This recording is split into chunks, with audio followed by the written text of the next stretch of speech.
Hello guys, ഇന്നത്തെ video Poojappura മണ്ഡപത്തിൽ പോകുന്നതാണ്. അവിടെ മണ്ഡപത്തിൽ നവരാത്രി ഫെസ്റ്റ് ഫൈനൽ പ്രിപ്പറേഷൻ ഏതുവരെ ആയെന്ന് നോക്കാൻ വേണ്ടിയിട്ട് പോകാൻ അവിടുത്തെ കുറച്ച് കാര്യങ്ങൾ കാണാം. അപ്പോൾ അവിടെ വെച്ച് നമുക്ക് കാണാം. അങ്ങനെ നമ്മൾ പൂജപ്പുര മണ്ഡപത്തിൽ നമ്മളെത്തി. നമ്മൾ പതുക്കെ അങ്ങോട്ട് കയറി നമുക്ക് അവിടെ എന്തൊക്കെയായി എന്നൊക്കെ ഉള്ളത് നമുക്ക് നോക്കാം. ഞാൻ ഒരു 3 മണി ആ സമയത്താണ് ഞാൻ ഇവിടെ വരുന്നത്. ഒരു 2:30-3 മണി ആ സമയത്താണ് ഞാൻ ഇവിടെ വരുന്നത്.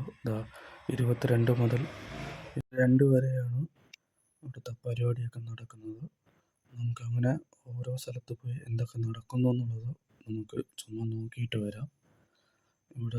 ഇതാണ് കൽമണ്ഡപം. ഇവിടെ ഓരോരോ കാര്യങ്ങൾ ചെയ്തുകൊണ്ടിരിക്കുകയാണ്. ക്ലീനിങ്ങും കാര്യങ്ങളൊക്കെ നടക്കുന്നു.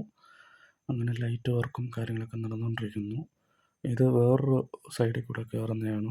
ഇവിടെയും ഈ റോഡിൽ കൂടെ നമുക്ക് മണ്ഡപത്തിലോട്ട് കയറാം. അപ്പോൾ ഇവിടെ എന്തൊക്കെയായി എന്നുള്ളത് നമുക്ക് നോക്കാം. അങ്ങനെ ഓരോന്നോരോന്നായിട്ട് ചെക്കിങ്ങും കാര്യങ്ങളൊക്കെ നടക്കുന്നുണ്ട്. ഫൈനൽ പ്രിപ്പറേഷനാണ്. തിങ്കളാഴ്ച മുതൽ തുടങ്ങുന്നതിന് വേണ്ടിയിട്ട് എല്ലാം റെഡിയാക്കിക്കൊണ്ടിരിക്കുകയാണ്. അപ്പം അങ്ങനെ നമുക്ക് പതുക്കെ ഓരോ കാര്യങ്ങൾ കണ്ട് ഗ്രൗണ്ടിലോട്ട് പോവാം. അവിടെ എന്തായെന്ന് നോക്കാം. അങ്ങനെ നമ്മൾ ഗ്രൗണ്ടിലെത്തി. ഗ്രൗണ്ടിൽ ഇവിടെ ഓരോന്നോരോന്നായിട്ട് സെറ്റായിക്കൊണ്ടിരിക്കുന്ന ഓരോ റൈഡുകളും കാര്യങ്ങളൊക്കെ റെഡിയാവുന്നുണ്ട്. ജൈൻറ്റ് വീലും അങ്ങനെ പല പല കാര്യങ്ങളും അവിടെ നടക്കുന്നുണ്ട്. അപ്പം ഇതാണ് ജൈൻറ്റ് വീല്. അങ്ങനെ ഓരോരോ കാര്യങ്ങൾ നടന്നുകൊണ്ടിരിക്കുന്നു.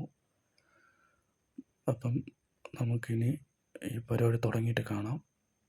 അങ്ങനെ നമ്മൾ വീട്ടിൽ പോകുന്ന വഴിക്ക് പൂജപ്പുര സർക്കിളാണത്, ജംഗ്ഷനിൽ.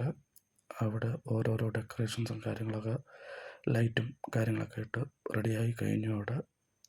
അപ്പം നമുക്കിനി ഒരു ദിവസം കാണാം. ഇനിയിപ്പോൾ അവിടുത്തെ ലൈറ്റും കാര്യങ്ങളൊക്കെ ഇട്ടിട്ടുള്ള ഒരു കാര്യങ്ങൾ കാണാം. അപ്പം ഗുഡ് ബൈ.